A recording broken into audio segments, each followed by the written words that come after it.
தூய திருமுழுக்கு யோவான் ஆலயம், கரையான் சாவடியிலிருந்து பிச்சைமணி. தந்தை, மகன், தூய ஆவியாரின் பெயராலே ஆமேன்.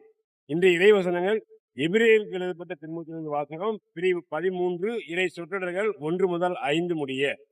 சகோதர அன்பில் நிலைத்திருங்கள்.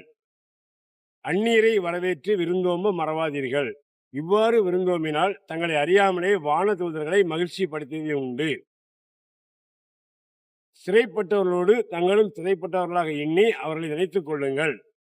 துன்புறும் உடல் உங்களுக்குள்ளும் இருப்பதால் துன்புறுத்தப்படுபவர்களை மறவாதீர்கள். திருமணத்தை உயர்வாக மதியுங்கள். மணவரை படுக்கை மாசுறாமல் இருக்கட்டும்.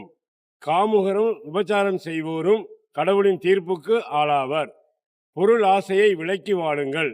உள்ளதே போதுமென்ற மனநிலையோடு வாழுங்கள். ஏனெனில் கடவுள் நான் உன்னை விட்டு விலகுவதுமில்லை, உன்னை கைவிடுவதில்லை என்று கடவுள் சொல்லியிருக்கின்றார். ஆமீன். இயேசுவுக்கே புகழ், இயேசுவுக்கே நன்றி. மரியே வாழ்க.